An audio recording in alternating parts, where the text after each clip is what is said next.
Hello, and welcome to Speak Honest. I am your host and certified relationship coach, Jennifer Noble.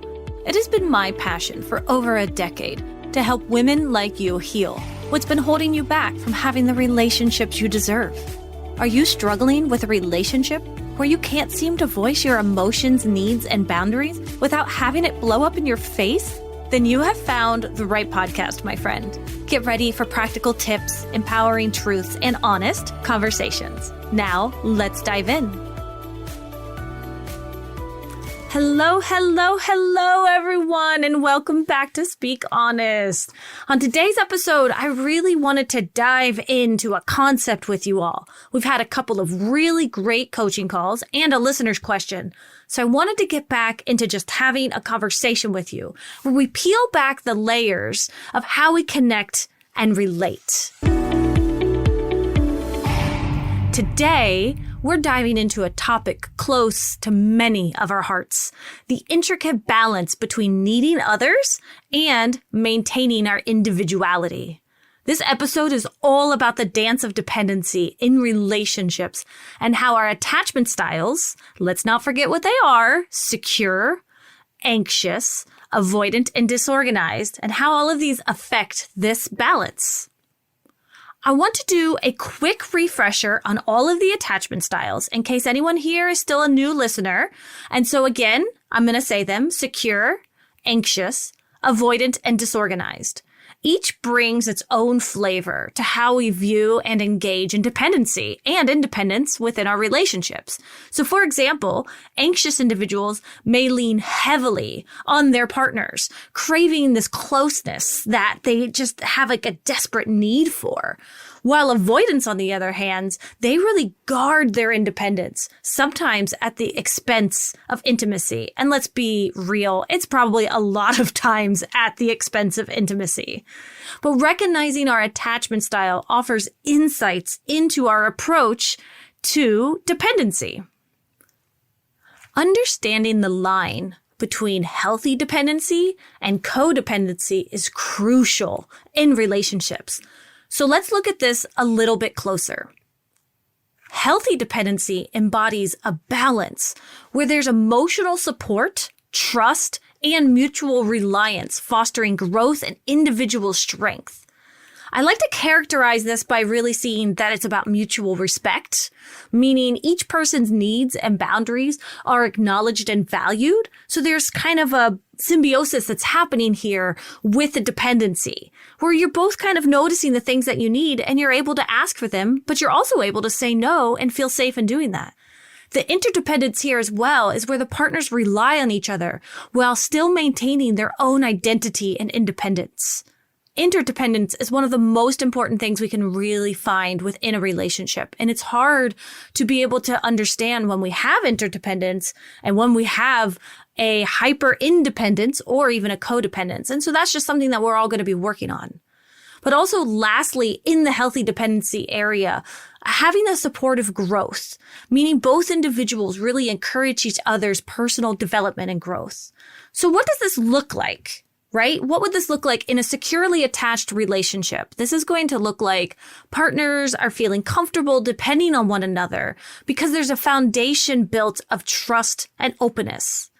They know that they're two wholes that are coming together, not two halves making a whole, or even worse, a quarter and three quarters and having someone complete them, right? The whole Jerry Maguire, you complete me thing.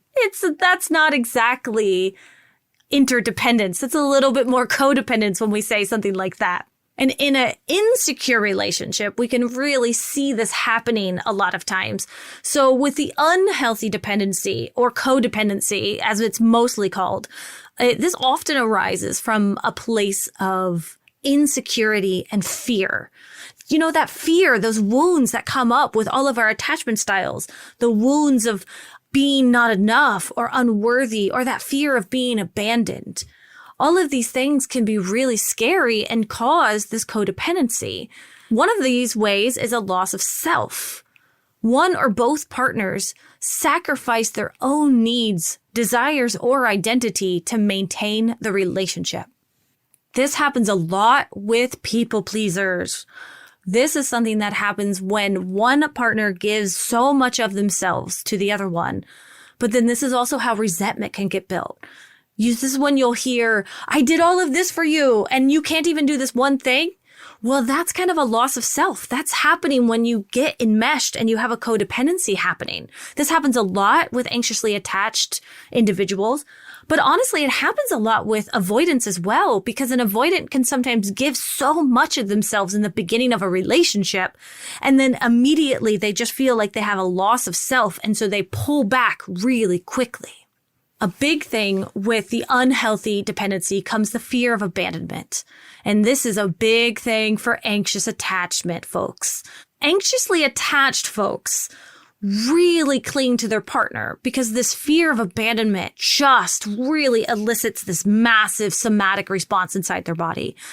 Any idea of distance puts them in an immediate fear mode because this means rejection or the end of the relationship. And in their bodies, this feels like death almost. And I know that seems really overreactive, but it is genuinely what they're feeling inside of themselves, which is why we need to give them grace and understanding when this is happening, and also still have boundaries and understand that it's okay to say no and it's okay to limit interactions.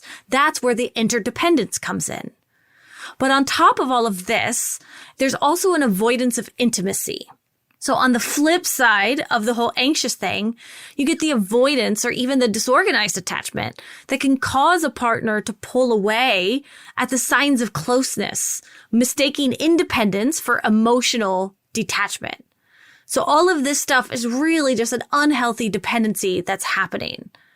So when we're transitioning from unhealthy patterns to healthier dynamics involving recognizing these signs, communicating openly about needs and boundaries, and sometimes seeking support from a coach or a therapist like myself, or if you have a therapist or even a best friend that can really help you through this, because it's about learning to value ourselves as much as we value the relationship.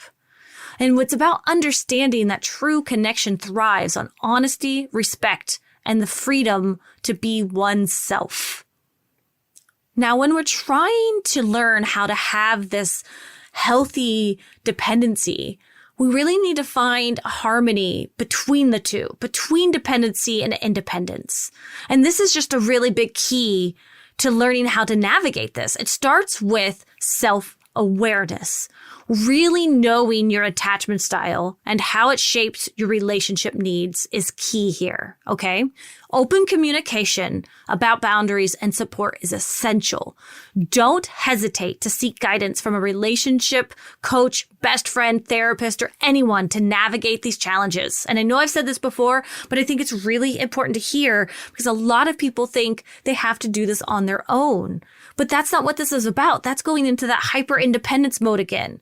It's okay to ask for help. The aim is to create relationships where both partners feel valued and autonomous.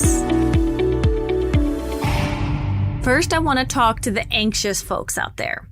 Interdependence does not mean losing your relationship. Allowing your partner to have their own friends, to have his own buddies, his own life, his own golf situation, or allowing your girlfriend to be able to go out with the girls or even with the guys and whoever it is that she's friends with. It's about allowing your partner to be who they truly are and accepting them for who they are. This is going to be key for you if you are anxiously attached. Learning how to let your partner be who they are. If you can do that, you're going to get to a really good level of interdependence with your partner. And now I want to talk to the avoidance out there. If you find yourself thinking that interdependence is taking away your freedom or your autonomy, then I just really, really want to challenge you and encourage you that embracing this doesn't mean losing ourselves. And listen, I know I've been there. I myself am disorganized attached and I do lean avoidant. So I know what it's like to feel when somebody's getting really close to you. But part of this just means we have to start weaving our lives with others in a way that supports mutual growth and fulfillment. And through understanding our attachment styles and actively working towards balance, we can actually strengthen our relationships, not just with other people, but actually even with our own sense of self. So to the anxiously attached folks, I want to encourage you that this will help strengthen your relationship. And to the avoidant folks, I really want to encourage you that this is actually going to help you strengthen your sense of self. And of course, to us disorganized folks, whichever way you're leaning in the day and whichever way the sun is shining or the wind is blowing, you can really get a lot out of the anxious and the avoidant tendencies that I've been talking about here today. Now, I want to ask you a question. How do you find balance in your relationships? How does your attachment style play into your approach to interdependence or codependency? I really want to hear from you, and I want to continue this conversation with you, especially if you're out there right now and this is really resonating with you and you want to get some more help on this. I would love to have you come on the podcast and chat about this. This is the kind of stuff that I live for. I want to hear the nuances of your question. Are you not sure about how you can live an interdependent life with your partner when you have all of these other things going on? Great. Bring that to me and I want to unpack that with you. The insights that we find together might just be the light that someone else needed to navigate their own relationship dance. So that's why I really love doing this podcast, because I feel like it can help so many people, including you, including me, and including anyone else listening. As we bring today's exploration of dependency and relationships to a close, let's really reflect on the concept of relational dialectics. That's the idea that our relationships are a dynamic interplay of opposing tensions, like the desire for closeness versus the need for independence.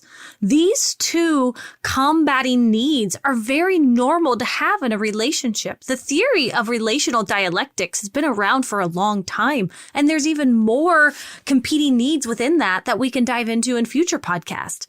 But basically, navigating these tensions is at the heart of our journey. Whether you resonate with being secure or anxious, avoidant, or disorganized, understanding these dialectics can illuminate the path to more fulfilling connections. It's about embracing the push and pull and finding the balance that allows for both togetherness and individuality. Healthy relationships thrive on this balance, where mutual support coexists with personal freedom. It's a dance of giving and taking, being there for each other while honoring our own needs and growth. Remember, it's through the ebbs and flows, the negotiation of these dialectical tensions, that we find deeper understanding of intimacy. Think about the dialectical tensions in your own relationships this week. How do you navigate the desire for connection with the need for personal space? If this episode or the idea of relational dialectics sparked any thought or stories you'd like to share, I'd love to hear from you. Connect with us on social media or through our website, and let's continue this fascinating conversation together. Thank you so much for joining me on another episode of Speak Honest. Your willingness to engage with the complexities of relationships inspires every discussion we do here. Until next time, may you find harmony in the dialectics of your relationships, embracing growth, authenticity, and the beautiful dance of connection. As we wrap up today's conversation, always remember that healing is a journey, not a destination. And it is an honor to be a part of your healing journey. If you want to dig deeper into the topics we covered today, be sure to head over to our show notes, where you can find all of the valuable information mentioned in today's episode right there. And please remember to rate, review, and subscribe if you enjoyed today's podcast. Your feedback means the world to us and helps others discover our podcast. Until next time, remember to speak up and speak honest.